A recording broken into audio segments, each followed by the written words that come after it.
friends and family. On behalf of Sharon's family and on behalf of our Unity spiritual community, I want to welcome you and thank you for being here today. It's a day where we gather with tears and laughter. We gather to remember an amazing woman, and that each of you are here because she touched your life in a unique way. And as we begin our time together, I invite you to join me in an opening prayer. Holy Spirit, we begin by giving thanks this day. We come into this place with the spirit of gratitude. We give thanks for the gift of life and the remembrance of how precious life is. We give thanks for the peace that is promised that passes understanding. We ask to feel the embrace of that peace.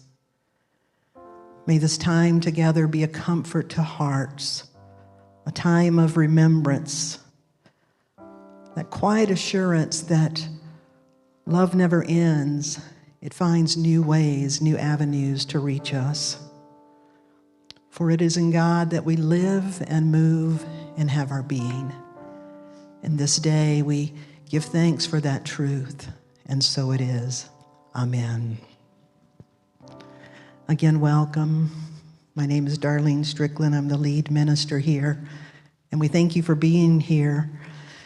We come together to celebrate Sharon Sue White, and she would often end that sentence by saying white, like in the color, that she remembered exactly how her name was spelled. And I know for many of us, when we look around, it's hard to believe. You know, sometimes you have a sense when someone is coming to the end of their days on earth, and other times you don't. This is one of those when we did not. And so it feels like just yesterday, and it really wasn't that long ago that she was right here. As a matter of fact, her last day on this earth, she spent a big part of it right here, doing something that she loved to do, which is being of service, volunteering, connecting with people. And so it's bittersweet. But the beautiful thing for people of faith is that we remember that death is never the end of the story. That life is a greater expression. And that death is the moment when the temporary gives way to the eternal. We know that it's the eternal presence of God, it's love that is called Sharon home. Sharon carried a light that could not be hidden. I saw it and I felt it. She was one of those people that whether it was across the room or up close and personal, she had a smile that you knew was genuine. She also had a twinkle in her eye that I always was a little bit of afraid of because it seemed to have mischief behind it, but a whole lot of love. But I knew that she was ornery in her own way. I just had that sense of knowing there was a lot of mischief behind that twinkle in her eye. But each time she greeted me, there was just such a presence that came through. She was real, genuine, and that sparkle. To me, that's what love and grace look like when they come into human form. Sharon's light touched this whole congregation in countless ways. She was a bright spot. She was the kind of person that was steady and creative, never wanting to be center stage, but yet you could always sense her presence. Whether she was volunteering with her wife or helping our Habitat team in the kitchen, she loved to work in the kitchen, to serve food. She also would come and volunteer in our office during the week. She would sort sheet music.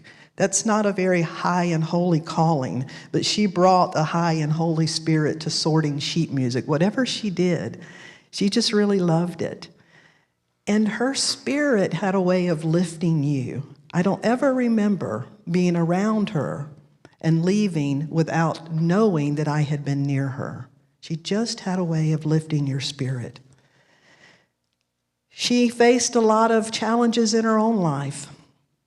When she had a long road of recovery at Care Partners Rehab, And many looked at her and said, "You'll probably never walk again." She said, "Just watch me." There was a spirit, a tenacity, and a sweetness in all of that. And she did. She stood, she moved, she walked. First with a walker and then with those walking sticks. She always looked like she'd just come off of a hike when she came into church with those walking sticks. I was also impressed with her creativity. I have a beautiful little angel in my office that she carved out of a simple piece of wood. She also carved out words and wrote stories. She noticed things that other people perhaps would overlook. And maybe more than anything, she knew how to carve out space to connect, space in her day, space in her heart, space in her moment to make room for you. That's a real gift when people can do that. She wasn't loud or showy, but she was real, and she was steady. She cared for people. She cared for life. She leaves behind her beloved wife, Julia, of 36 years. It's not an easy feat. Not because of Julia, but because of any two people. I may have just channeled her, Julia, I'm not sure. But any couple for 36 years knows what it is to love, to grow, to change. And she did that. She loved her family, her friends. Look at all of these family that have traveled here from Illinois today. She loved you. We knew that she loved her family, even though we'd never met you. She loved to tell stories, and her eyes would sparkle. She also loved her pets, and her eyes would sparkle when she told those stories as well. And you know today, friends, why it's not sugarcoating. It does hurt. To lose someone is an incredible loss, and grief is very real. And so recognizing that you're going to feel that loss, those tears are going to come even in some of the most unexpected times when you pick up the phone and remember, oh, she's not there anymore. Or Christmas rolls around and you think about her and you remember, oh, she's not there anymore. So be gentle with yourselves, love one another, and let that remind you of how precious this life is. And so today, as we begin this time of true celebration, through song, she loved music. Through stories, she loved stories. Through connecting with one another and through eating, she loved food. She was a good cook, and she loved to bring people together around food. And we're going to celebrate all of those things. The family invites you to stay after this is over. We're going to go out on this beautiful patio and enjoy some food together. But I ask and I hope that you remember Sharon, how she always was. And to me, that was full of life, full of love, and full of color. And I find it interesting that her last name is White, because you know the color white actually holds all the colors on the visible spectrum. It holds every single color. And so as we begin this time together, I invite you to listen to these words by Lauren Daigle, To Know Me.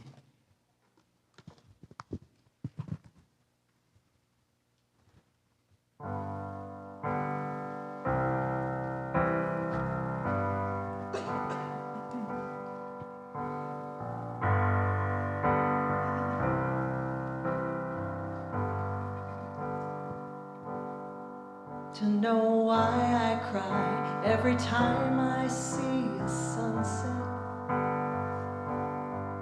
To know why I smile at all things I can't forget. To know why my heart may take some time to mend. To know me, you would have to know my friend. I can't help but dream when I hear the train coming. I can't help but laugh when I lose my keys again. If you had to count my quirks, there'd be a dozen. To know me, you would have to know my friend. If you've ever seen fireworks lighting up the sky, then you know how quickly time goes in the blink of an eye. Oh, and there is hidden treasure you'll take away with you if you've ever loved someone and they had to leave too soon. To know what I'd trade for one more day to have them. To know what it takes to live my life without them. I could tell you all the details of who I am, but then again, to know me, you would have to know my friend. If you've ever heard birds sing in the middle of the night, then you know that heaven's waiting to take you by surprise. Oh, and the more you love somebody, the more you have to lose. But when they leave this world, they leave their fingerprints on you. To know why I keep on pushing past the limit. To know why I live every day like it's the end. To know why I'm grateful every single minute. To know me, you would have to know my friend. To know me, you would have to know my friend.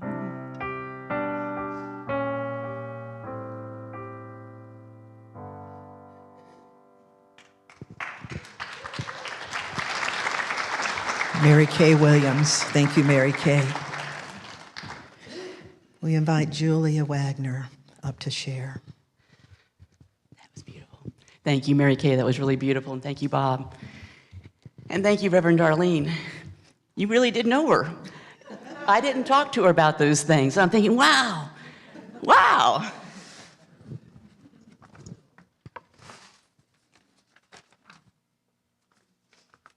We didn't compare notes today, so you might hear some of the stories repeated, unless I can skip through some things. But let's just take a moment. Let me just sink this in and look at all of your beautiful faces. I'm so grateful that you all are here. Sharon is here. All of family members and friends that have passed, believe me, they're in the box office seats. And if I know Sharon, she has popcorn and soda for everybody. And what? Sharon, I just want you to see all these people here, how you touched their lives, and how we're here to honor and celebrate your legacy of love and humor and service. I'm Julia. I think everybody knows who I am. But to know me, you would have to know my friend. You'd have to know she was my wife. She was my precious. But most of all, she was my friend for 36 years. We were there for each other to celebrate the good times, to support each other through the difficult times. To know Sharon, as Reverend Darlene said, you know that sparkle, and you know that little mischievous look to beware of.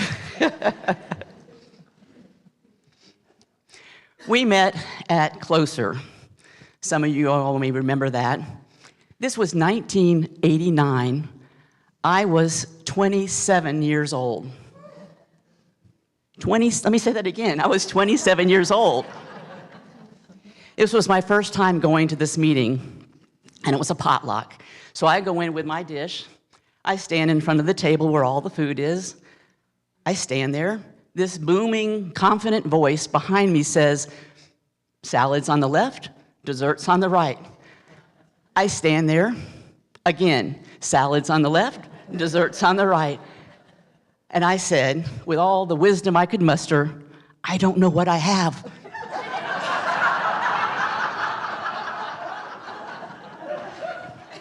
There's your sign. So, to my credit, I had a dish that had fruit and pudding in it. So, you tell me, is it a salad or is it a dessert? So, the confident voice behind me says, "Put it in the middle." I put it in the middle. I was there to meet friends, not to find someone to date. So, Sharon was coming on a little strong to me. By the third meeting, I gave her the cold shoulder. I admit it, she would agree. By the end of that meeting, oh, she'd had it. She was out of there. Then, you know there's another part to the story because we were together for 36 years. I see her pick up her motorcycle helmet. I watch her walk out the door. I watch her walk to her motorcycle, and off I go to go meet her. The next week, we didn't go to the meeting. We went riding on the parkway on her motorcycle. And like they say, the rest is history.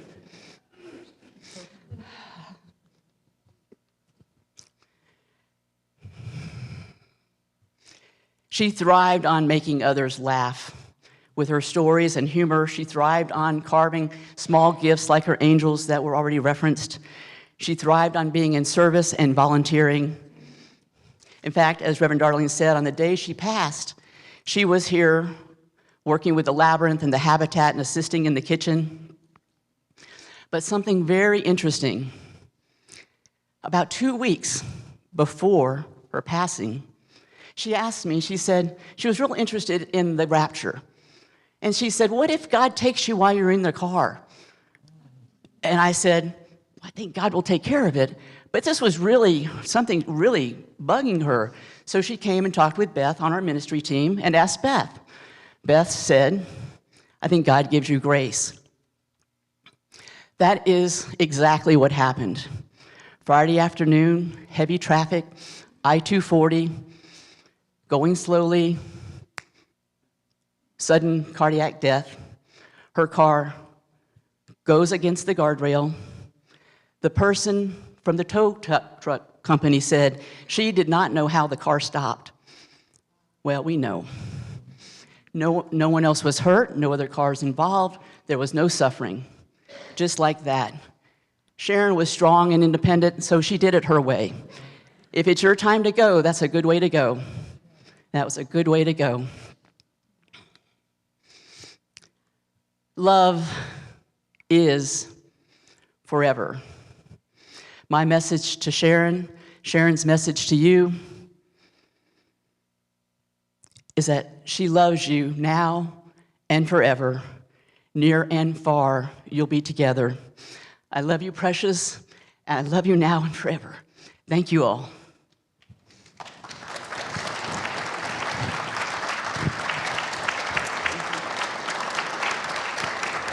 Thank you, Julia. It takes a lot of heart, Julia, and that was very beautiful, coming from the heart. So just enjoy this next song by Elaine Scott.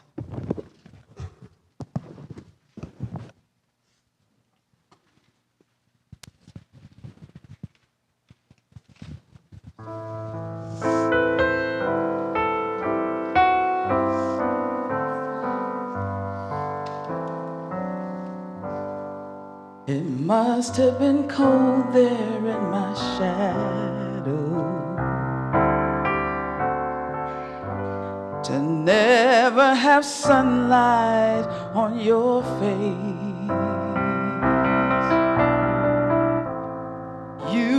were content to let me shine. That's your way. You always walked a step behind.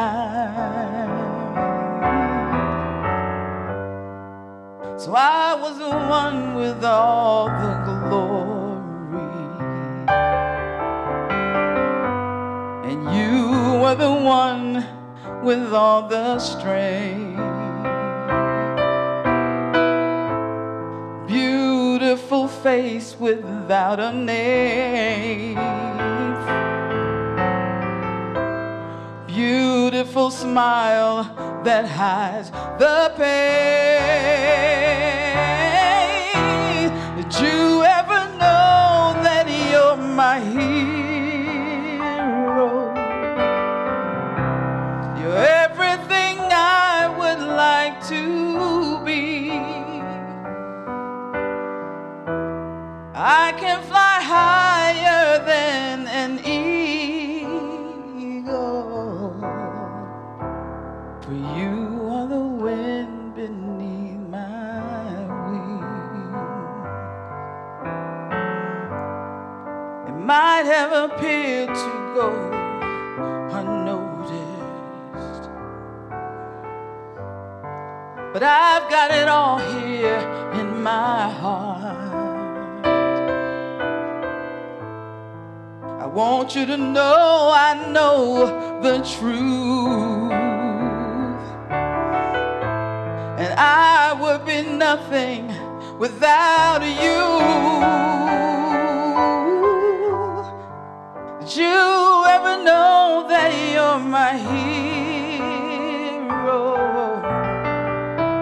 You're everything I wish I could be. I can fly higher than an eagle, for you are the wind beneath my wings. Did I ever tell you you're my hero?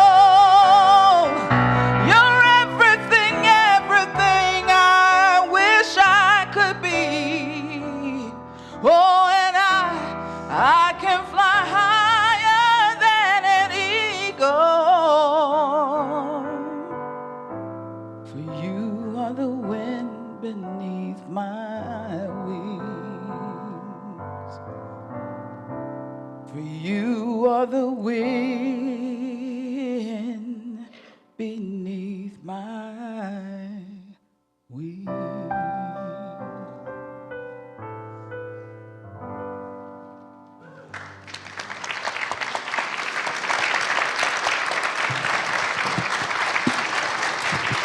It's beautiful, Elaine Scott.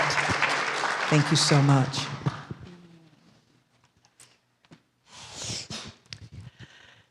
My name is Beth. I'm part of the ministry team here.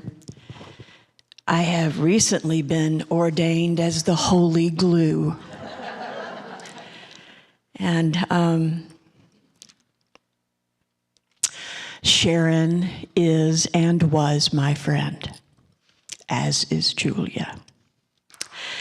We were here on Habitat Day on Friday. We call it Habitat Day. At staff, we all call it Habitat Day. Oh, the Habitat will be here, and we get excited. We love it. So I had taken a couple of pictures of Sharon with Linda, taking some things out of the car and coming up and working as she always did. And 3 hours later, I received a phone call. And I said, that can't be so. That can't be so. And it was.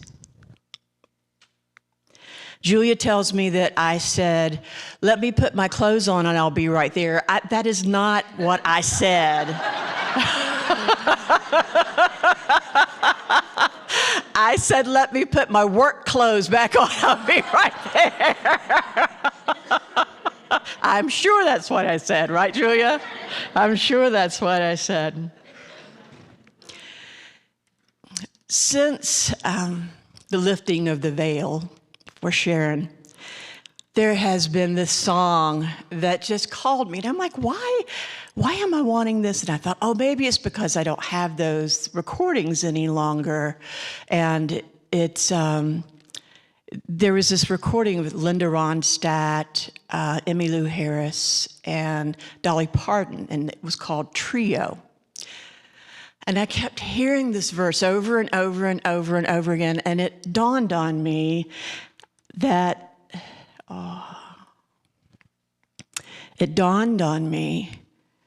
it was something that I needed to say from Sharon to Julia. And the verse goes, to know you is to love you. Just to see you smile makes my whole life worthwhile. To know you is to love you. And I do. I love you. I was privileged to see them in relationship, and that's how I knew them. There's a piece that James Dillett Freeman wrote, and it's usually for weddings. And so I wanted to share this with you because this is what they were to me. The blessing says, may you need one another, but not out of weakness. May you want one another, but not out of lack. May you entice one another, but not compel one another. May you embrace one another, but not out-encircle one another. May you succeed in all important ways with one another, and not fail in the little graces. May you look for the things to praise and often say, I love you, and take no notice of the small faults. That's what the two of you outpictured to me. Sharon spoke of her family lovingly and told me funny stories. I had this bust in my office that was a dog head, and it held my eyeglasses. And Sharon thought that was the funniest thing. She just thought that's so great. Ha, ha, ha. I loved that. Something that I want to share with you is that in classes, when we would have time to share, Sharon shared deep. She shared from the heart. She was authentic. She was real. She was a gift to all of us. And she would say, do you know what I mean? And we'd all go, oh, we know what you mean. I love you, Sharon. I love you, my dear friend. And I love you, Julia, my dear friend. Thank you. I'm very blessed to know both of you.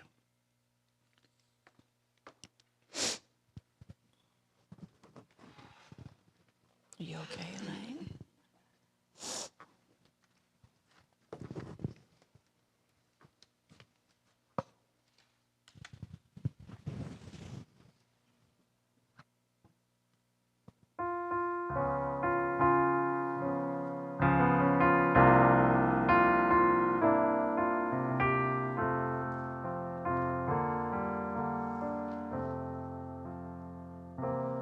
I see trees of green, red roses too. I see them bloom for me and for you. And I think to myself, what a wonderful world.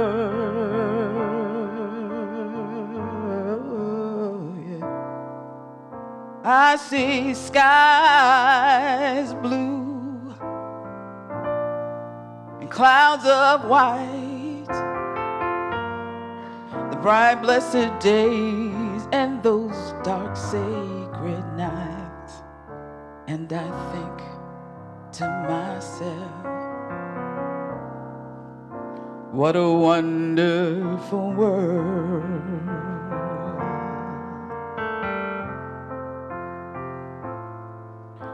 The colors of the rainbow, so pretty in disguise, are also on the faces of people passing by. I see friends shaking hands, saying, how do you do? They're really saying, I love you.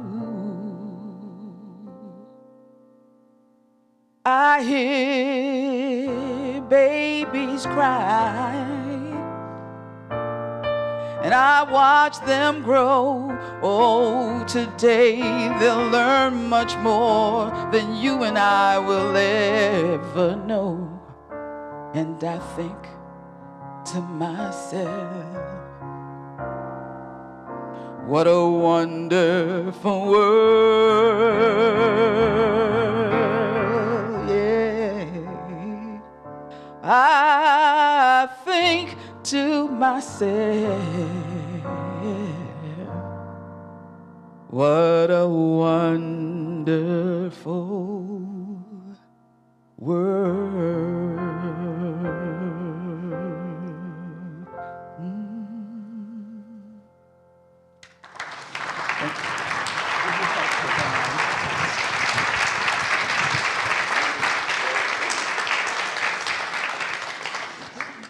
Both of you, Beth and Elaine, that was very beautiful. We want to create the opportunity to share remembrances, and so I'd like to invite up Stacy, Sharon's sister, and she reminded me she's her little sister.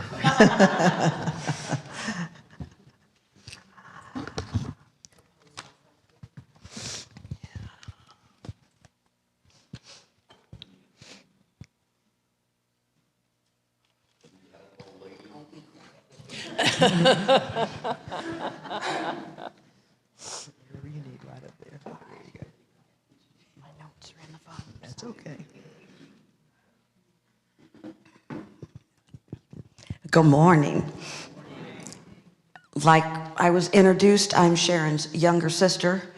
I'm sure y'all recognize that due to the family resemblance. I was not adopted to my knowledge. My sister always said, woodpile, mailman, we weren't sure where I belonged or came from.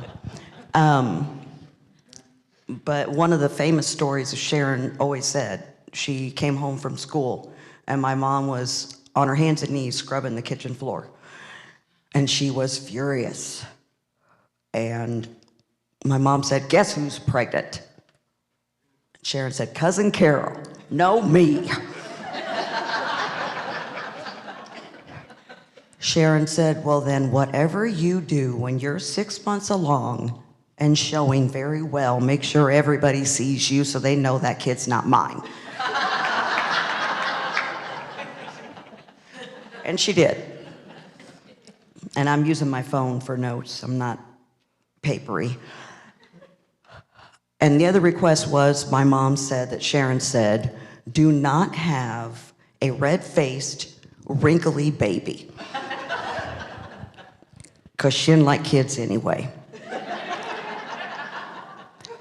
And Sharon said she did good. She came out with a tan, or I came out with a tan, smooth skin, ton of hair, and she gave me back if I started to cry. But I learned, I always felt when I was younger we never got along. But she was also out of the house. 19 years younger is what I am. the younger sister. And so I realized she created me, which is scary. I could never ever get up and sing like she did. There's no amount of money you could give me to get up and sing. Want me to get up and talk for hours on a whim? I got you. I can talk to a fence post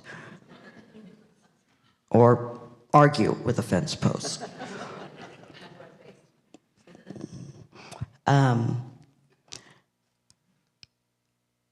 But I realized the older I got, the more you're like somebody, you don't get along with them. Sibling-wise, sometimes even friend-wise. And I'm like, it's all her fault. Many times I would send her a text, this and this happened, and it's all your fault. She was always the super strong one, tomboy, sports. Nobody wanted to play against her. Nobody wanted to play racquetball against her because her serve was so violent. I can't hit the broadside of a barn next to it. Not me. She played softball, just got along with everybody. And if you said to her something about being strong and people being intimidated by her, she had no clue. And she in turn might say something about myself. You're so brave to do whatever. Where do you think I got it from? Sharon didn't know, because it didn't come from her. But so, she just really didn't see what she created. My poor mother knows all this now, but Jaws 3D, I saw that in the theaters because my sister took me. The very first Friday the 13th, saw that in the theaters because my sister took me. She lived right around the corner from 2 movie theaters. If she had already seen the movie, I got to go by myself to the movie theater and see whatever I needed to see. It's all her fault. And you try to pass on family values. So my oldest son, Lane, I purposely had him young because my parents were older. I had grandparents for parents. That was embarrassing. And so I wanted my kids close to my age. My poor child grew up with Michael Myers and Halloween movies. It's all Sharon's fault.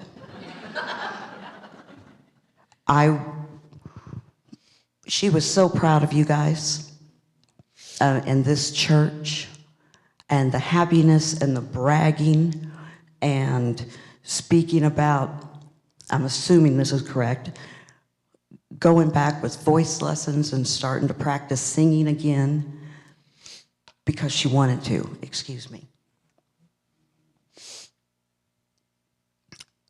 Going and talking about wood carving and making the little, I'm going to call it a dove, is what I remember, and being able to present that and seeing that picture. 36 years, so minimum of 36 years of living in North Carolina. And so I know the rotten Sharon, the one Julia is trying to hide.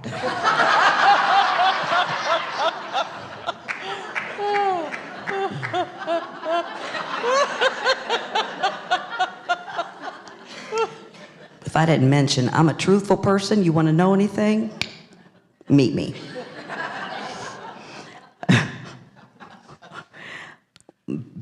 Beyond rotten to the core, but a beautiful core when you got there. So if you were a friend of Sharon's, and take this the correct way, you discovered that rottenness in one way or another.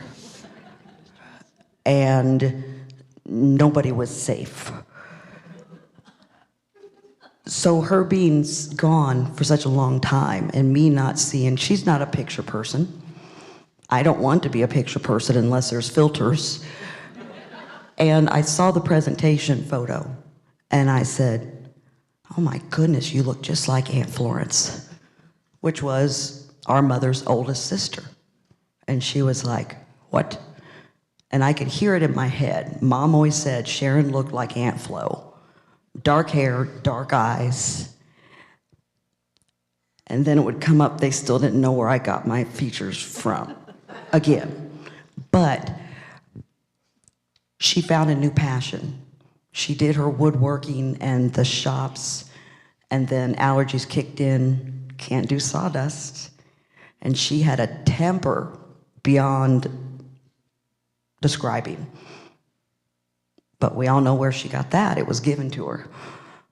So he knew what he was doing, he, she, whomever.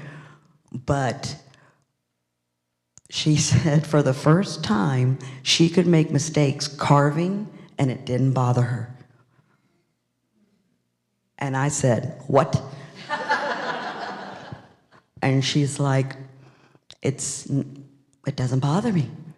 It's no big deal. If I make a mistake, I can go on or pick up another piece. Doesn't bother me.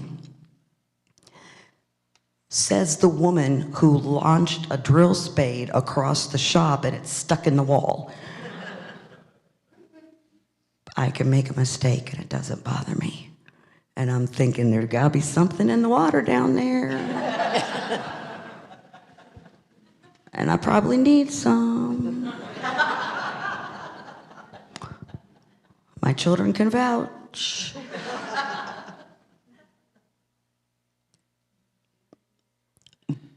Her being 19 years older than me, she drugged me everywhere.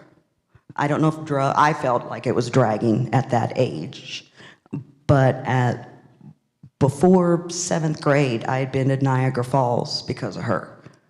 All through the Carolinas, the Smokies, the basic stuff, Missouri, that kind of jazz, but so many opportunities.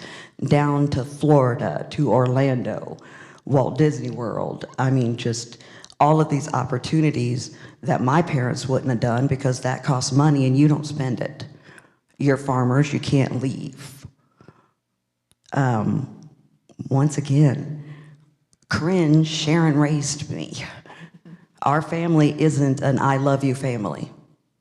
It is now, but for us, it's not. To say I love you, Julia, I love you. Awkward. I could do it because I'm up here. To randomly say that, you would get a look. You okay? So, for her to purposely drag me everywhere, she must have liked me a little bit. Probably because she could return me. But the education, because of the age difference that she gave me, made me an old soul, which in turn made my oldest son an old soul. I have 2 sons. The youngest is shaking his head right now and turning bright red because that's my youngest son. And you always get that child last because if it was first, you wouldn't have any more children. And for some reason, he's also just like me. So I'm not sure how many personalities I have, but that also is Sharon's fault.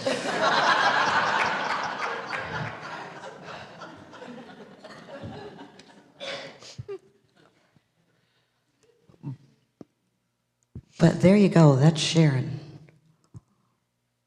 And I've done really good not crying in front of people right now. I don't cry in front of people. I don't like to cry in front of people. I don't like emotions.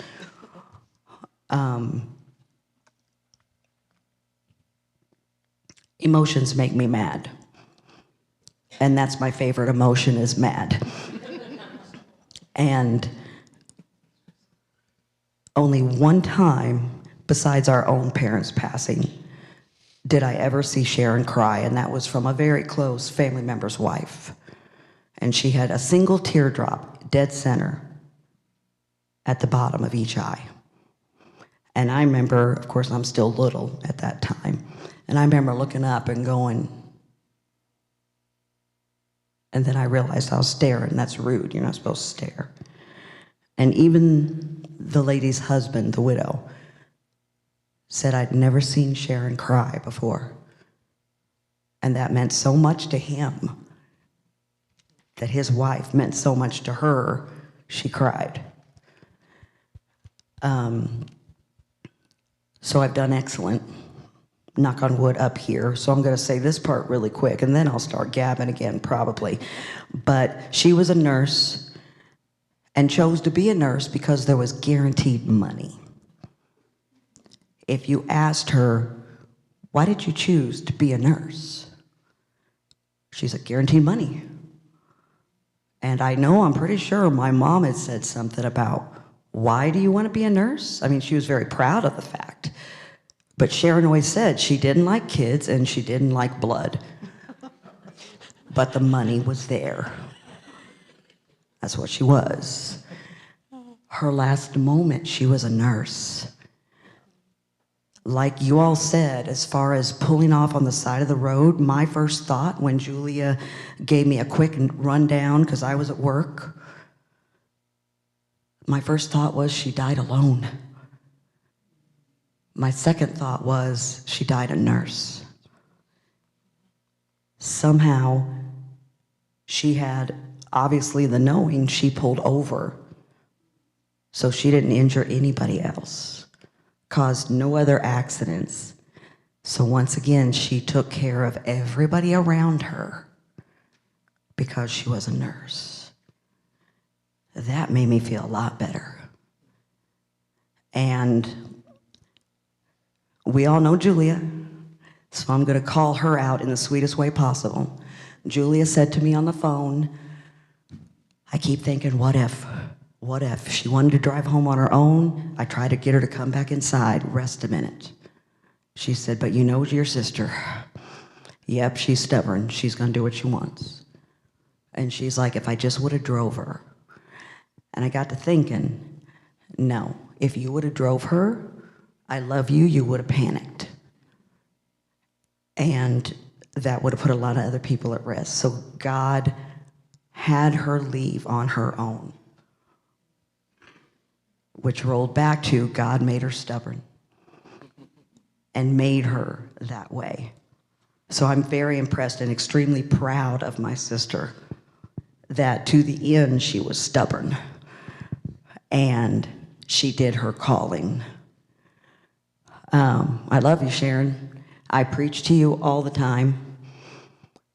I look in all directions when I preach to you because sometimes she's got to be there behind me. She led the way into this room, literally. But I think I'm going to end on, I sent her a message because texting is a lot easier. You can quit talking to somebody anytime you want to when you're texting, compared to when you're on the phone. You got to figure out how to shut them up, like me.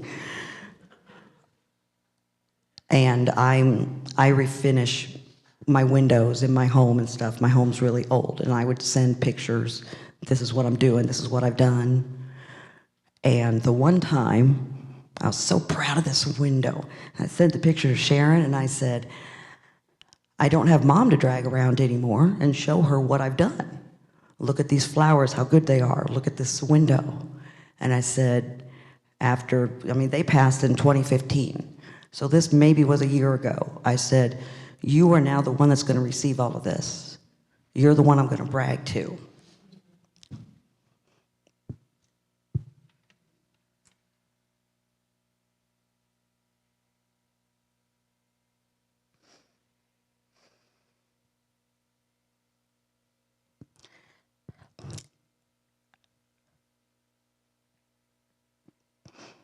And her response was,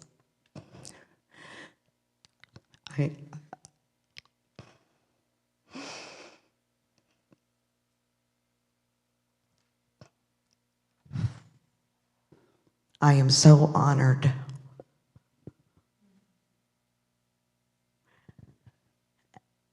And I went, what?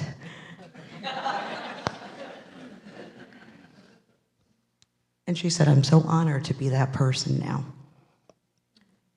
And then I'm like, dang it, I should have done that years ago.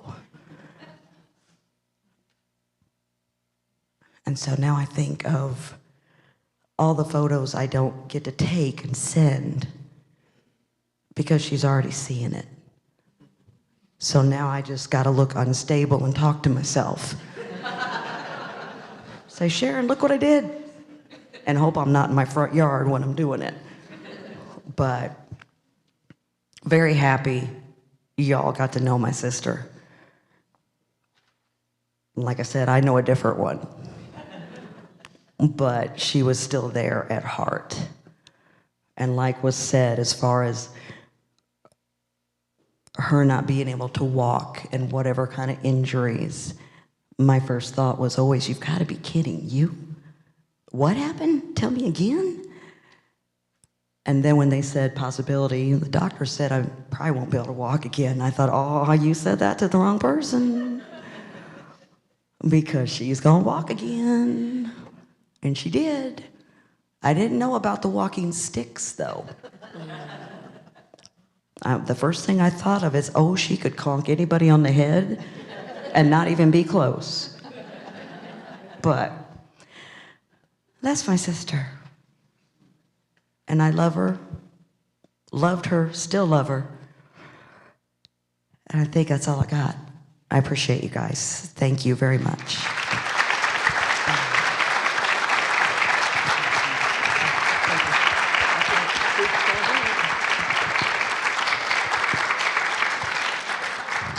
Stacy, will you hold your cup up?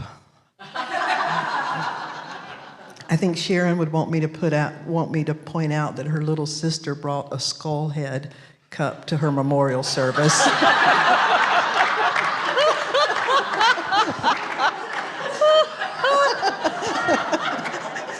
Just saying.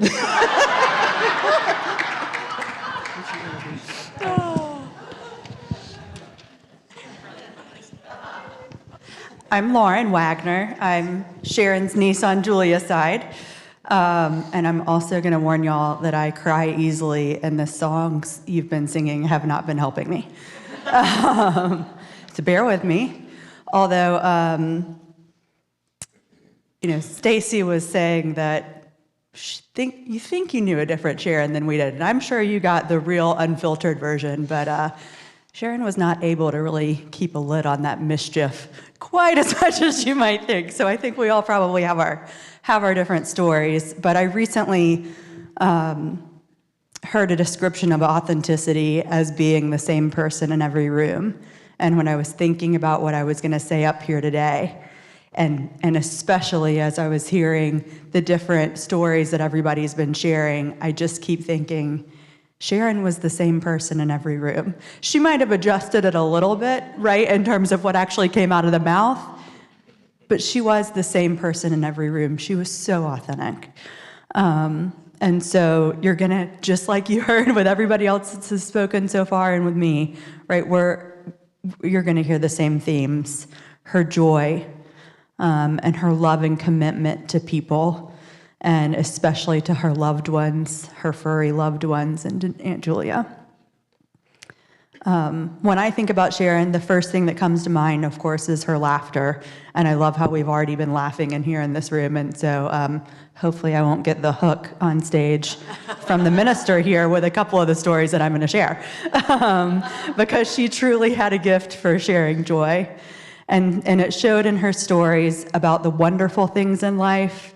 We've all heard the stories of the puppy dogs, and I'm also a big puppy dog person. So as I was scrolling back through our text messages, I think about 90% was dog related. About her adventures on the motorcycle, and I'd actually never heard the story that you shared this morning.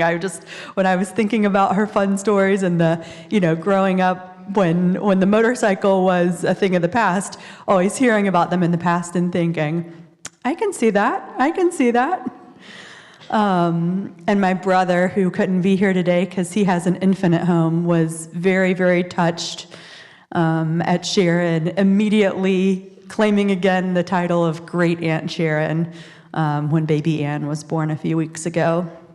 And of course, my dad remembers that Sharon also loved writing and how she shared her short form prose. Like, she really embraced the good things in life. And I was always amazed at how her joy came through and the way that she found humor, even in the most difficult moments, in the most awful situations. Overcoming paralysis is just incredible. And I mentioned scrolling through those text messages I found where just 2 weeks after Hurricane Helene, so you all still have no water, no power coming to the house. I mean, horror story. She's sending me text messages about how little River Lee had snuck past Julia as Julia's walking out the door. River had, I'm sure eyed it for a few hours, snuck past Julia to go get into the toilet paper stores and shred some toilet paper. Just what you need in the midst of, a complete natural disaster where things are not easy to find. I also think of her as having such a down-to-earth spirit, that she was really in touch with the real stuff of life and just really gave all of her interactions that authenticity that we were talking about. And I think that probably came from a combination of her years working in healthcare and connecting with people at their most vulnerable moments. And also her upbringing on the farm. I'm sure that many of the family members here thought of her as a little bit of a city girl after she moved to Asheville. But I think the city friends will tell you that her heart was still very much in farming. And as my dad put it, it was in her DNA. She was constantly reminding us about how much farming impacted everyday life. It was really part of who she was, even as she became a nurse, even as she moved to the city. And the last time I ate lunch with her, some of that farming came back because my partner owns a business named Heavy Yellow Equipment, and that's going to be important in a second. So, think Caterpillar, John Deere, bulldozers, excavators. And so Sharon immediately got thoughtful and said that she really liked Kubota because it had a nice orange color. Different than the usual yellow. She also really enjoyed that, Jay goes and looks at a lot of other equipment, and in our household, we like to refer to it as checking out other men's junk. And you can imagine the giggles that ensued there. My cousin Clint shared that he remembers Sharon's authentic spirit as well. He remembered her coming home after the night shift and loving on her dogs. And he also really appreciated how patient and caring she was in their long talks. And as we've already remembered this morning, she had a real passion for woodworking and carving. And, when I saw the pieces out there, I thought, gosh, how fun would it have been? I didn't even think about it to bring some of the pieces that I have, just because I think, and Kathy texted me some pictures. Kathy, another of the Wagners, texted me some pictures of what she has. I think that probably over the last few weeks, we've all thought of those pieces and looked back at them. And so Kathy and I have a similar nativity scene that is just so charming and special, and in some ways so infused with Sharon. Her style was so much a reflection of her. And then as we celebrate Sharon's life, I also want to celebrate her life with Julia, because I only realized when she posted about their anniversary weeks, months ago, that your anniversary is 1989, which is the year that I was born. And I went, oh, that makes sense, because in my mind, there's never been one without the other. You were partners through thick and thin. This is where I cry.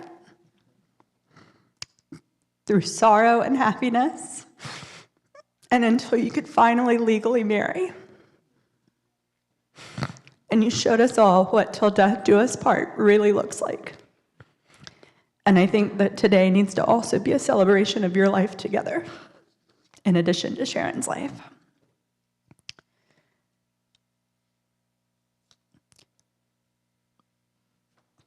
And as I wrap up, we're going to make it fun again. I'd like to make a request that over the coming weeks and months, as you think about Sharon and recall some of those fun memories and sweet memories, share it with somebody. Because I think that retelling that story, it keeps the love alive. I love what Julia was saying about love is forever. That's how we keep the love alive. That's how we keep the joy alive. And in some ways, telling it again, you're multiplying it every time you tell it, right? You're bringing that smile back. I loved what Debbie Blakesley, who couldn't be here today, shared on Facebook. So in case anybody hasn't seen it, I'm going to retell it. She talked about how she and Sharon were at work one day back when microwaves were pretty new. And Debbie got an egg from the vending machine that still had a shell on it and stuck it in the microwave. And so it exploded. And that talked about how they were just about rolling on the floor at the fact that not only was it exploded, but they had made the common room smell like a huge fart.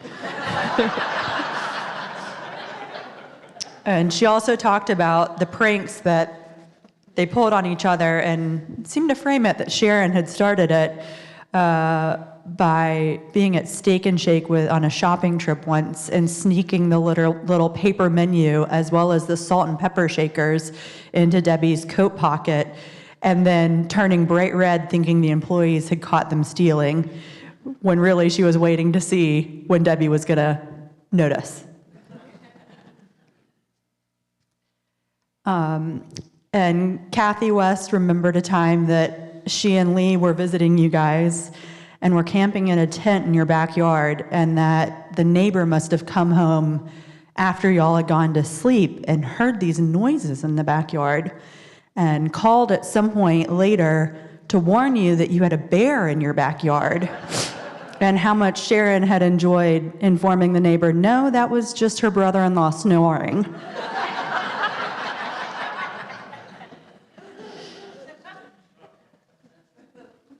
And then I have a few other memories of Sharon from people who she had worked with at the Alcohol and Drug Abuse Treatment Center, where Sharon was a nurse for many years, as I'm sure many of you know.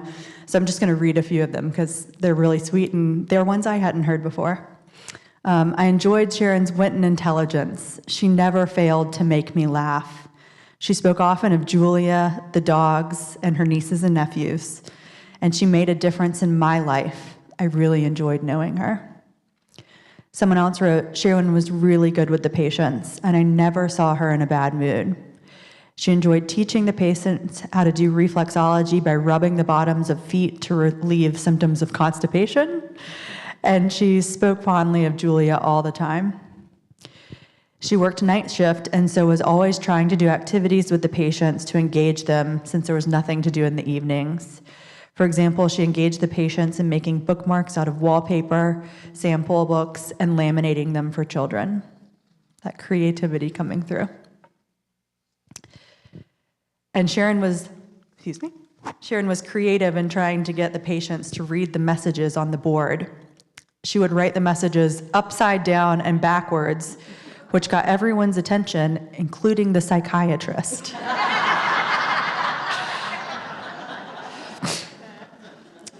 Sharon made a difference in the lives of people she worked with, coworkers and patients, with her generosity and her kindness, and the impact is still ongoing. So let's keep multiplying her love and her joy. Thank you.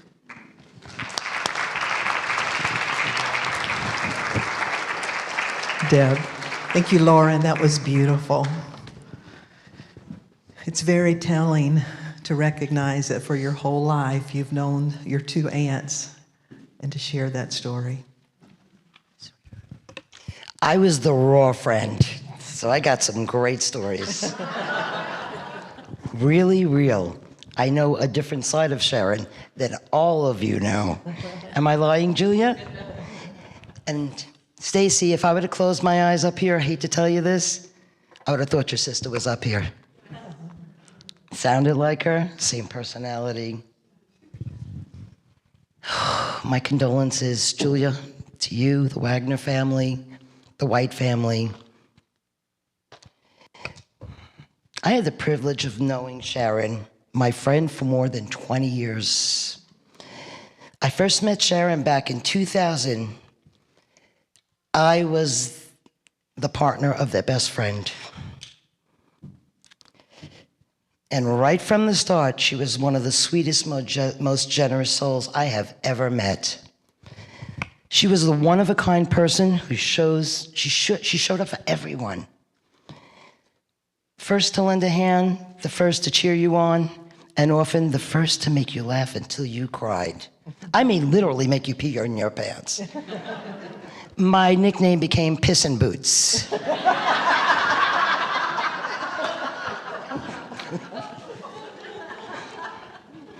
Wherever Sharon went, she glowed. And she made sure you knew who she was. I knew her for over 20 some odd years, like 25 years now. And this is how she would introduce herself, even if you knew her for 20 years. This is Sharon Sue White. Like we already didn't know that. I got a text from her a couple of weeks ago.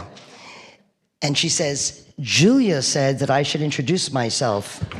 This is Sharon Sue White. She was so fond of her name that she named her dog after herself, okay? Had to have that Sue in there. She was just so bright, she was confident, and she was unforgettable. She was a huge part of my past, Julia and Sharon. I call them my past. They're now my present. They were my present. And Julia, we're staying in the future. Always.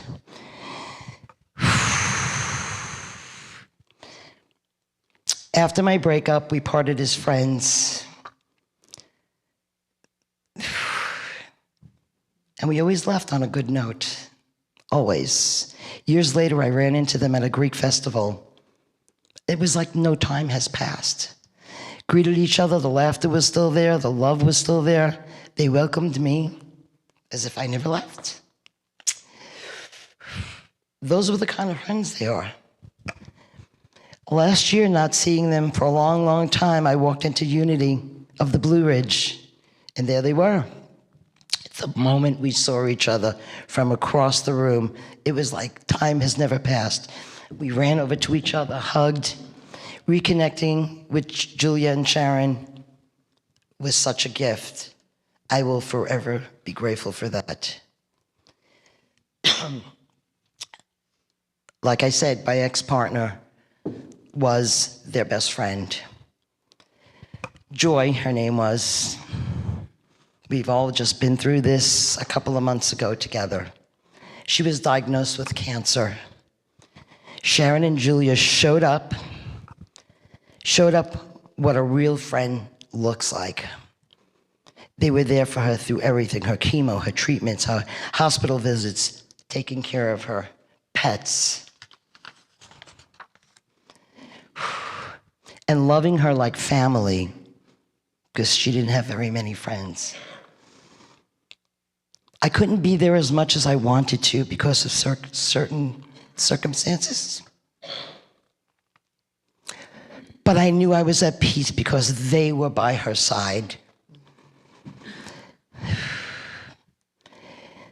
In Joy's final hours, when it came, I got a call to come to the hospital. So thank you. Sharon and Julia greeted me with open arms and made me feel so loved. Like family, we spent those last hours together with Joy, and they even brought her little dog up there through her last hours. so we could all be by her side. That's who Sharon was. That's who Julia was. Loyal, loving, full of the heart. 2 weeks before Sharon passed away, I think it was a little less than that, was it? About 2 weeks? We had a reunion, and we went to Carrabba's for dinner. Her favorite place. We sat there for almost 5 hours. Kid you not, laughing, telling stories, sharing memories. The staff literally opened all the lights, but we weren't leaving till we were done. That night was pure joy. It felt like no time has passed at all. I got to hear the stories about your family. Which one of you threw the baseball through the window and Sharon got the beating for it? From her dad. They're still not telling. I know. Come on now. So I could put the face to the story. And she had us all in stitches. And I'm gonna share something, and this is really crazy, because I need to do this because I feel like I'm compelled. And this is probably gonna be so damn embarrassing. But I'm just feeling like I need to. And I'm like, standing up here, I see a scaffold. And you said about the popcorn? You know the two of them are up there looking at us going, those two idiots, look at them. You know how that was. It was like frickin' frack. But I went to Julia's house and Sharon's house.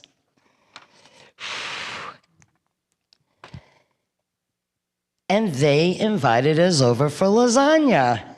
Hey, 2 Italian girls they invite over for lasagna. Couldn't wait to get there because we love a good meal. Get there, we sit down at the table. Lisa, I think you were there too. And they come out and they're like, look, and they serve, put it on the table. We were downstairs, I think in their basement or the Amish, whatever it was, room. And just by the smell, we knew they didn't make it.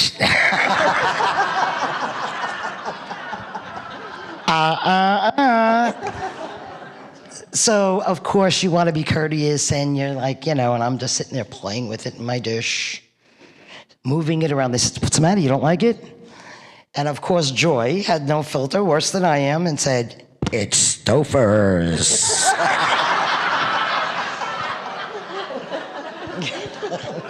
True story. And then one night, has anybody ever played the game Mad Gab? Mad Gab, they scramble the words. They loved playing with us because they always won.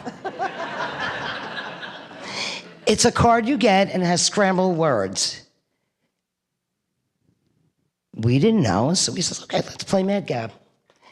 But, see, with a New York accent, okay, with a New York accent, so when you say the words on the cards, it comes out like we regularly talk. So they were guessing the words just like this, so, yeah, and Sharon was very competitive. Another fond memory, and this was, you talk about the little thing in her eye, the little twinkle in her eye, that she could scare the hell out of you. Yep. I know some of those stories, Stacy. I lived them too, right, Julia? So, I just bought this new home. Was so excited about them to come over. I invite them for dinner. I'm making chicken parmesan, their favorite. They come over and Sharon Sue White bought this new, beautiful, going back 25 years ago, SUVs were a little, scarce back then. And she just picked up her beautiful new SUV. And she comes to the house, and as you know, Sharon is worse than I am, a talker. She pulls in the driveway. She says, come on outside, come see my new vehicle. We are running outside. She had us there for about 2 hours. She told us, and I sold cars at the time, okay, hello? She pointed out every feature in the car, from the bumper to the motor, to the torque, to the radio knobs, And I was like this, oh God, please. It's like that I burnt my chicken parmesan. So it gets better. We eat dinner, and I break out my guitar. Remember that? So the person that I was with at the time, she was Baptist, and she really was not really into spirituality. So like I found Center for Spiritual Living at that time, and I was talking to them about it because I really loved the music, okay? So I was like, I got this great song, you gotta come to this church because the music is really good. So we start singing. And if you remember the song, it's in every one of us. Well, Joy sat there, and it was like, I noticed, and it was like pouring water on the witch. So every time we sang it, we'd look to see what would happen. Well, then we were like, one more time. And then we'd look. We had a great night that night. So, and I'm gonna cut this real short. So that same evening, I had to take my dog out, and I want you to know, I was a lot of firsts for everybody. They came to my house, they saw my little dogs. I had 2 little Shih Tzus at the time, a little white one, a little black and white one. Copycat. Nobody knew 25 years ago what a Shih Tzu was. I didn't even know. Somebody brought him home, I was like, what the hell is this? Smashed face, crossed eyes, tongue. Anyway, how many years later, how many Shih Tzus have you had? From seeing my dog, they were like, what is that? How many Shih Tzus have you had? They're now Shih Tzu girls. So I take my little Shih Tzu outside. Nobody called for this weather. I go outside, my screen door blows open. The wind is howling. Now we have a blizzard. It was like blizzard-like conditions outside. Well, Joy had just put my mailbox in with the post where Sharon's car was parked. Do you remember? Talk about that little I didn't know where to run and hide. I take the dog down the steps, and all of a sudden I saw, did you ever see The Wizard of Oz when the house goes up? Well, the mailbox did that. It did, and I was just like, she forgot to cement it in the ground, okay? It was flying in the air, and all of a sudden I did one of and I hear, boom! Smashed the side of her car. Now I have to go inside and tell Sharon Sue White that her brand new car has a big dent of a mailbox in it. I want you to know that I probably hid. I didn't know where to run and hide. I made Joy tell her because she was the one that did the mailbox. Sharon didn't say a word. She just says, Julia, don't we have to get home to the pups? She didn't yell, she didn't kill us, she didn't do anything. I mean, I would have been like, She just says, we have to get home to the pups. That was even scarier. I would not want to be the one in the car with Julia going home that evening. Okay? I felt terrible for you. So, bottom line, it was just, she really handled that well. And man, that was like, oh my God. So,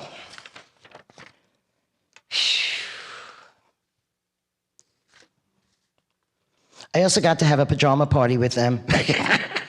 They were the best referees. If you're ever in a restaurant, if you're ever in a toxic relationship, those are the friends you want.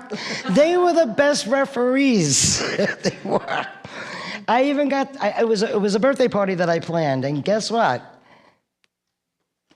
The person who I had the party for, I rented a room, but I got to spend it with Sharon and Julia because they didn't want me to be alone. And they went home and got Taylor Sue. Do you remember that? We had a good time.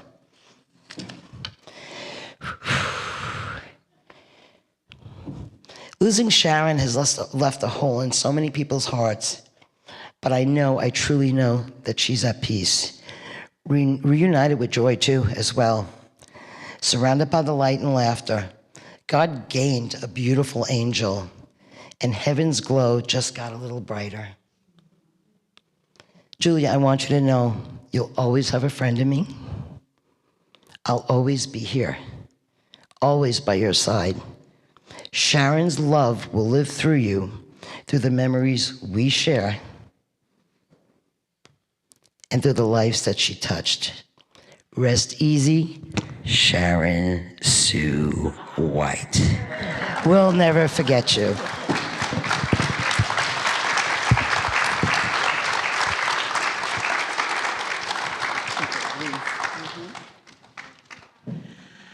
And now we have, I know that Deb is a hard act to follow, but now we have, thank you, Deb. Now we have an opportunity for people who would like to share something. I will bring the microphone to you if you'd like. Okay.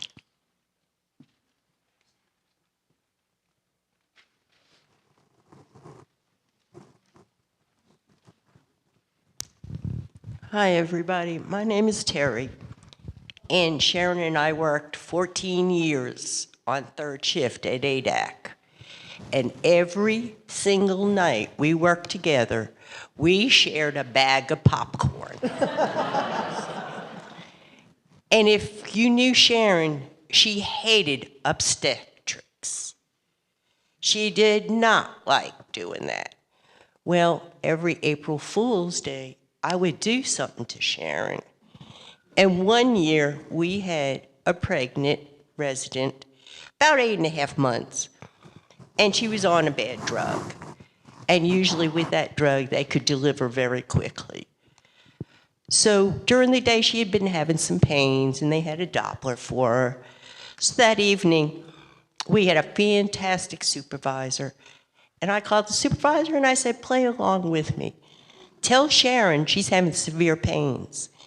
And she needs to come over, because she was in the supervisor's office. So Sharon comes in the door and she goes, we can get through this. It's okay, we'll get through this. So she asked me to get the Doppler, which is you register on pregnant women. So I get the Doppler and she's about to go in the door and I said, Sharon. She says, yes, Terry. And I said, April Fools. It got so bad, she refused to work with me on April Fools. Another year, it was her birthday. And I put a big sign outside the medicine room door. You know me, my name is Sharon. Today is my birthday.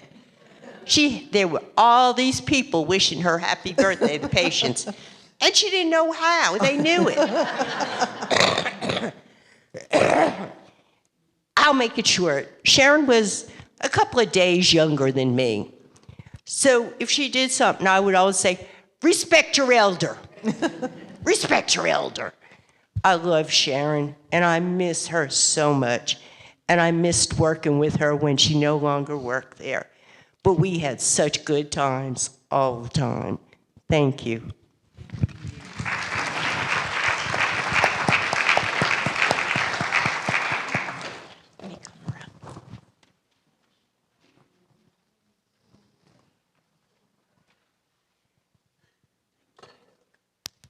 Thank you.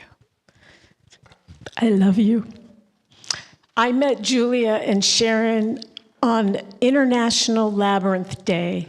They came and walked the labyrinth with us, and then at the end, they came up and said, how can we help? What can we do? And I signed them up onto the labyrinth gardening team, and they were just the most joyful people I've ever worked with. So picture this. Sharon can hardly walk. Julia carries this very heavy wooden stool. I don't know why you chose a heavy stool, but she would carry it to a place in the garden, and Sharon would sit there and prune and pull weeds. So I want you to, when you're driving out the driveway, there's 3 beauty berry bushes that are beautifully full of berries right now. And anytime you see them, think of Sharon, because she has pruned those bushes. Yeah. And her spirit is in there. And another thing about her was when we had to cut down these damaged black cherry trees, Sharon and a couple of the other people from the carving group were cutting branches on the ground. I had a photo of her. I'm so sorry, I can't find it. She's leaning on her walker with a chainsaw in her hand, cutting some branches, because she really wanted those. And I would like to share that I'm privileged to be one of the recipients of her angels. I'm very happy to have that. And I'm happy we still have you. Thank you,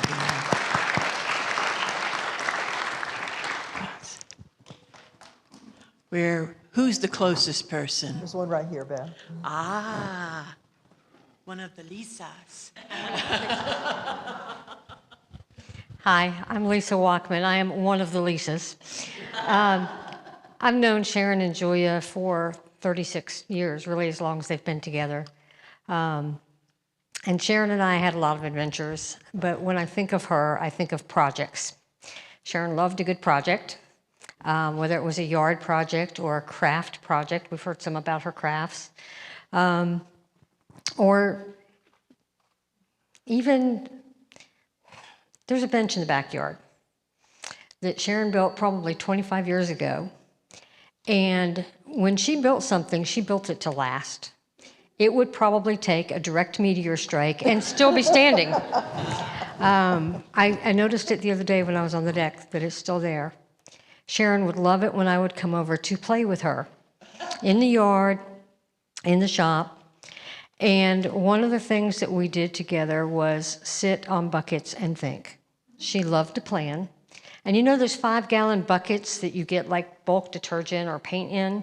She would turn one of those upside down and sit and think and plan and figure out whatever project was currently in her line of sight. And she made me my own bucket at one point that I still have. It has a beautiful forest scene on it with a bright yellow background, and it says, "Think, dream, do." And it has helped me through a lot of projects. It's still in the backyard. But probably one of the things I think of most when I think of her projects is time in the wood shop.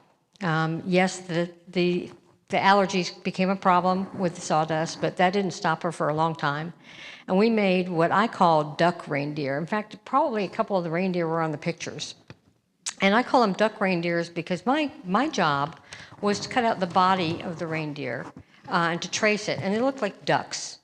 And so my job as her apprentice, I had a formal title, I was her apprentice, was to trace these ducks on 2x12 boards, and she would cut them out.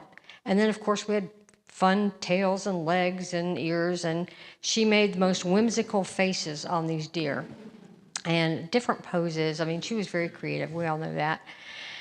And then my job was to hold all the pieces in place while she had the nail gun and stapled everything together. Needless to say, there was a lot of trust. There were a lot of close calls, but she never nailed me. And we had a lot of fun. We laughed and laughed a lot, and I will hold those memories very dear. I can't say Julia without saying Sharon. The two of them were so together all the time that it's hard to believe that Sharon's not here with us now. But I will cherish the time with Sharon in her shop, in her yard, in the house with projects. Thank you.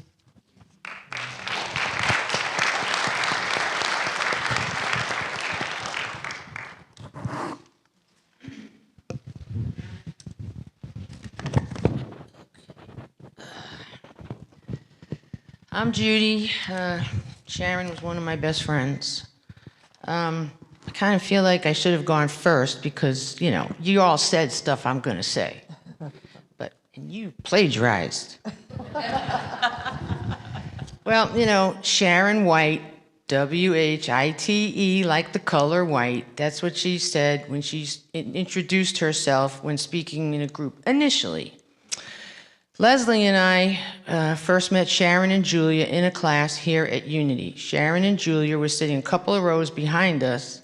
Reverend Darlene asked everyone to say a few words about themselves, like hobbies, etc. When it was Sharon's turn, she said she does woodworking. My ears perked up. When I said I carve and whittle, her ears perked up. That was the beginning of a wonderful friendship. I taught her how to carve, and she really enjoyed it. I remember our first get-together for her first lesson. We met at Lake Julian Park. The weather was beautiful, just us and about 20 geese. Sharon, Julia, Leslie, and I became best friends. Sharon, Leslie, and I would get together and carve. Sharon was our carving buddy. She then joined our carving club. Sharon loved to talk. Boy, did she love to talk. When she spoke about her parents, she didn't say my mother or my father. She would say mom and dad, like you were part of the family. She liked to cook, play games, and sing. Other than loving to work with wood, we were both in the choir, and Leslie, Sharon, and I rode motorcycles when we were younger. And we three were in the medical field. Sharon was a nurse, Leslie and I were occupational therapists. Sharon was lucky enough to sell her wooden creations in Biltmore Village and various arts and crafts fairs. But mostly, Sharon was thoughtful. She carved these little cute angels and gave them to people as a love offering. We will never forget Sharon. Love is forever, as Julia says. Thank you.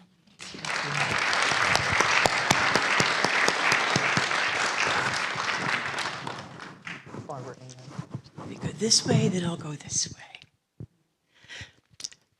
Sharon could sing. Really, she sang very well. Hi, I'm Barbara Ann Simone. I'm part of the ministerial team here at Unity of the Blue Ridge. And I know Sharon as a friend who shared the spiritual path with me. I've been here for about 6 years, and she was always part of this activity in this church and made such an impression. A few years ago, we had a pet blessing here. And so Sharon brought her cute little dogs. Of course, it was just so wonderful. And I had the honor to pray for her with the dogs. And I said this prayer, and she lit up like a million lights. And she goes, oh my gosh, oh my gosh. And then she brought Julia over, and she said to me, can you say that prayer again, please? Now, you know you can't do that, but what I want to really acknowledge was that she understood the power of prayer for the dog, for her. She cherished that, and I cherish that about her too.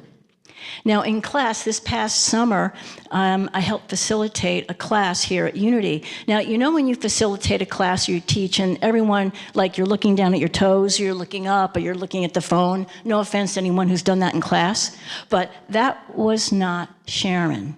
She stood there as the perpetual student. She wanted to grow. She wanted to learn. She wanted more of her divinity. And I so love that. She was filled with enthusiasm. That's the presence of God in her. And she was that enthusiastic spirit. And she passed on a Friday, and the Sunday before, this to me was a divine appointment. I'm walking out the church, and I see Sharon, and we connect. And we start talking. I'm also a teacher with the Sunday school program, so we started talking, and all of a sudden she opened up to me. She has a laminator at home, and we're going to make bookmarks, and we're going to do this, and we're going to do that, and she was going to work with me with the children. because that's part of being in service. It's part of being connected to God. She was going to serve with me. I walked out of the church that Sunday. I was so excited. Oh my gosh, I'm going to get to work with Sharon, with the kids, and blah, blah, blah, blah. And I have to tell you, so when I found out she died that Friday, I cried like a baby because I lost a sister on the path. But I'm so grateful that I got to share these years with her. Thank you.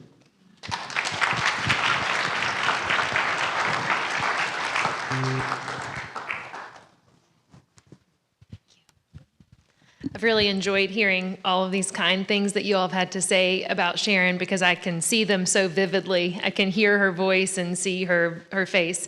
My name is Jessica, and my husband Don and I have been neighbors with Julia and Sharon for over 20 years. So I just am going to tell a quick story because I could tell so many.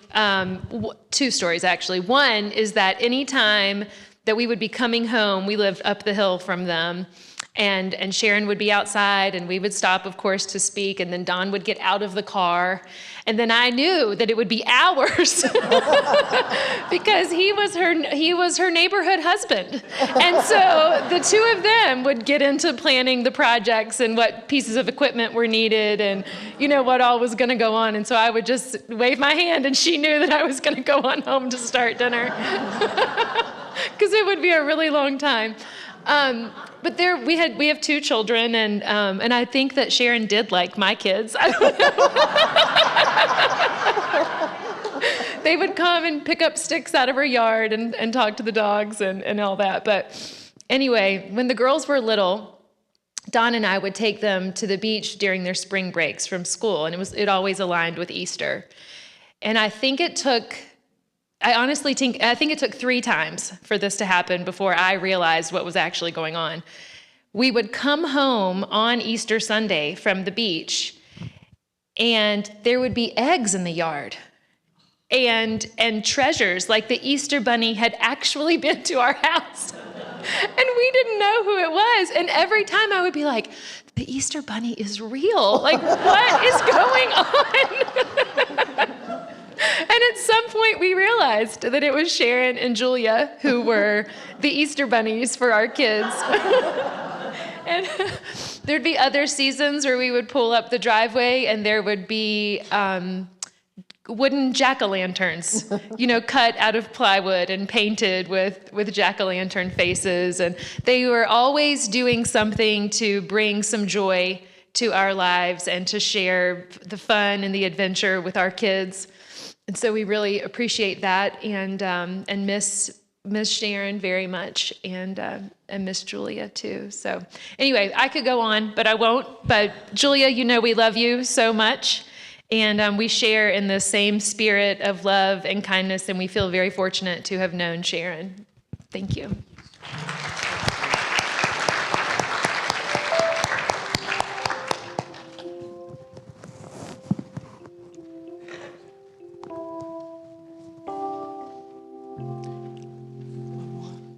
I have one more? Yes. We got one more.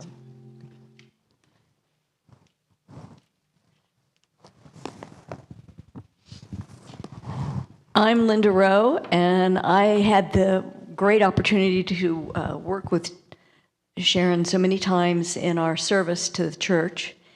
But frequently after Sunday, a group of us would go out to lunch. Now, apparently, she has several favorite restaurants. But for our favorite restaurant, we would go to the Longhorn Steakhouse.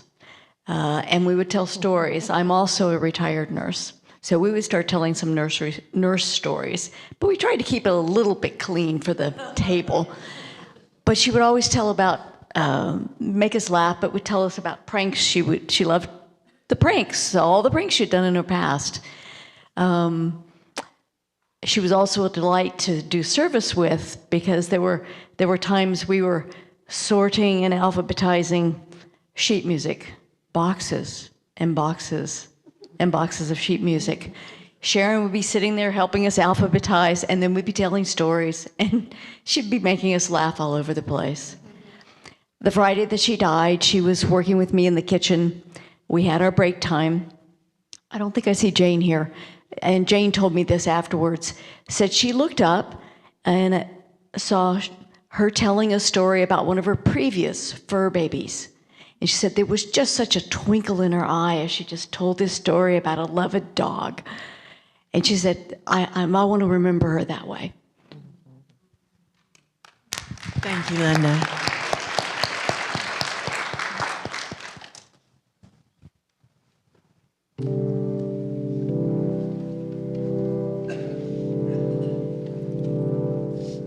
Feels like I'm standing in a timeless dream of light mists with pale amber rose. Feels like I'm lost in a deep cloud of heavenly scent, touching, discovering you.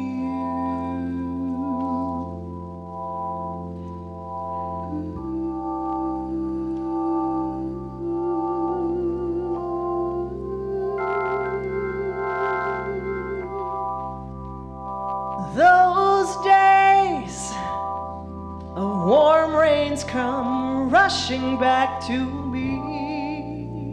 Miles of windless summer nights, secret moments shared within the heat of the afternoon. Out of the stillness, soft-spoken words. I love you, always, forever, near or far, closer together, everywhere. I will be with you, everything I will do for you. I love you, always, forever, near or far, closer together, everywhere. I will be with you, everything I will do for you. You've got most unbelievable brown eyes I've ever seen. You've got me almost melting away as we lay there under a blue sky with pure white stars, exotic sweetness, a magical time. I love you, always, forever, near or far, closer together, everywhere. I will be with you, everything I will do for you. I love you, always, forever, near or far, closer together and everywhere. I will be with you, everything I will do for you. Say you love me forever, never stop, never, forever, near and far and always and everywhere and every. Say you love me forever, never stop, never, whatever, near and far and always and everywhere and every. Say you love me forever, never stop, never, whatever, near and far and always and everywhere and every. Say you love me forever, never stop, never, whatever, near and far and always and everywhere and everything.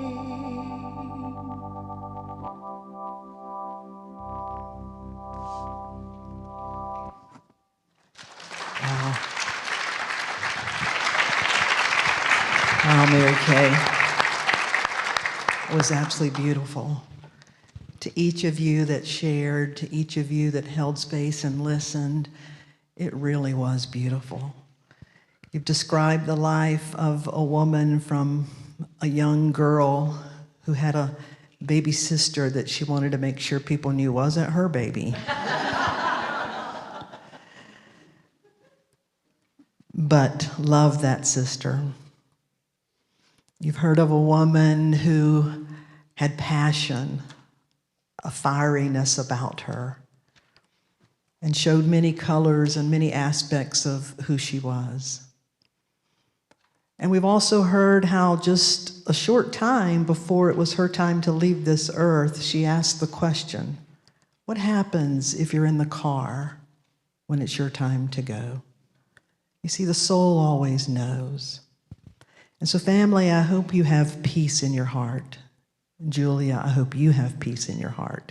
You were never meant to be in that car. That journey was her journey. It was a journey when she was heading home. Little did she or we know that it would really be the big home. But this day, her presence is right here with us. And each of you, your lives have been enriched because of her. But she would want you to look around. So I'm going to ask you to stand and to just look around, because she would want you to know that you mattered to her. And as you're looking around, I'm going to ask our prayer chaplains at Unity of the Blue Ridge in honor of Julia. Julia is one of our prayer chaplains. I'm going to ask them to come and line up on these steps.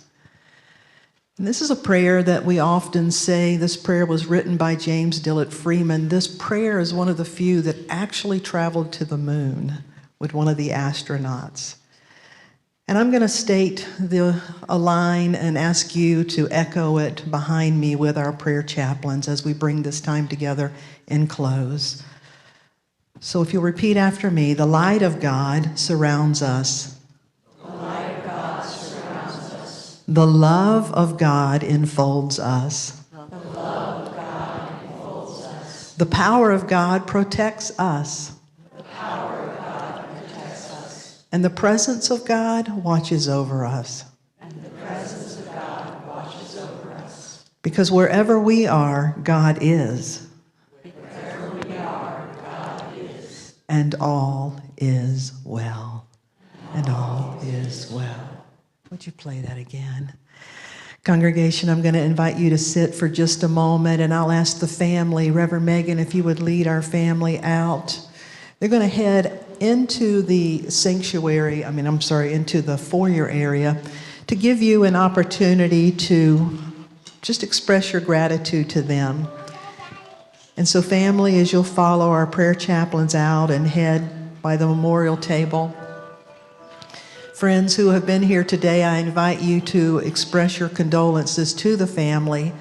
But if you can stay for just a few minutes, please make your way around to the back patio.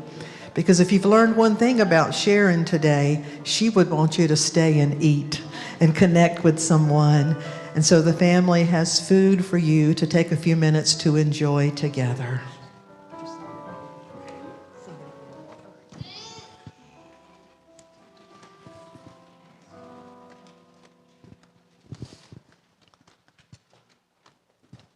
Thank you. You may stand and please be dismissed. Feels like I'm standing in a timeless dream of light mists with pale amber rose. Feels like I'm lost in a deep cloud of heavenly scent, touching,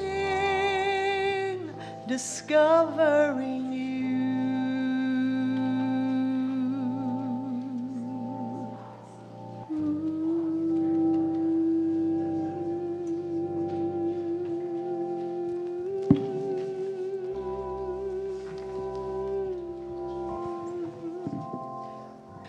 Those days of warm rains come rushing back to me, miles of windless